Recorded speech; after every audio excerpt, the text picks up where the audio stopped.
નમસ્કાર, YNN ન્યૂઝમાં આપનું સ્વાગત છે। સમાચારમાં વાત કરીએ।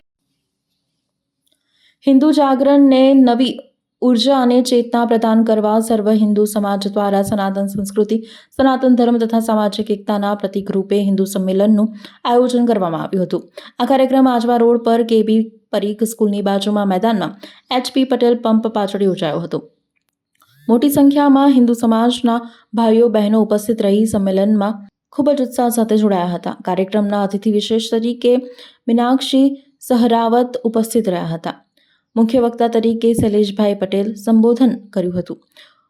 ઉપરાંત હાસ્ય કલાકાર અને સામાજિક કાર્યકર શ્રી નીતિન જાની પણ ઉપસ્થિત રહ્યા હતા। કાર્યક્રમ દરમિયાન તમામ મહાનુભાવોનું સ્વાગત કરવામાં આવ્યું હતું।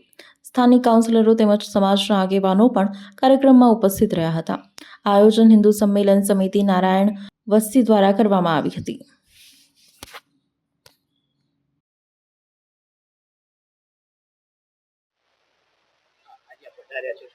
આજે ખાસ RSSના 100 વર્ષ પૂર્ણ થવાના આરે આ એક હરેક હિન્દુ માટે આ એક દિવાળી જેવો અવસર છે અને આ અવસરમાં વડોદરા ખાતે મને સંમલિત થવાનો અવસર મળ્યો છે। મારા માટે ખૂબ ધન્યતા અનુભવું છું।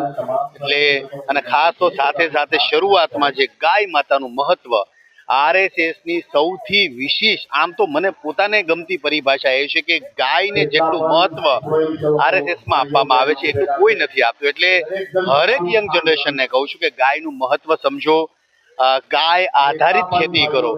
હું તમને કહું ને, ભલે RSS 100 વર્ષ પહેલા શરૂઆત થયેલી સંસ્થા છે, પણ 100 વર્ષથી લઈને અત્યાર સુધી ત્યારથી પણ કહેતું આવ્યું છે કે ગાય આધારિત ખેતી કરો।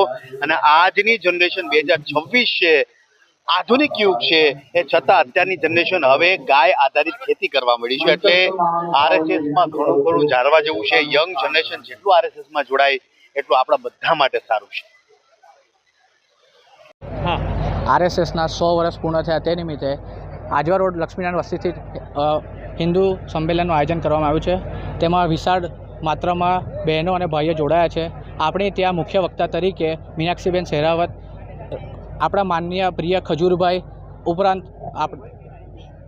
શૈલેષભાઈ પટેલ જે આપણા મુખ્ય વક્તા તરીકે જોડાયા છે। મોટી સંખ્યામાં બહેનો અને ભાઈઓ જોડાયા છે। તેથી આપણને ખબર પડે છે કે હિન્દુ પહેલાં પણ મજબૂત હતા અને ભવિષ્ય પણ મજબૂત રહેશે। જય હિન્દ। સાગર Patel. Subscribe now and press the bell icon. Never miss an update.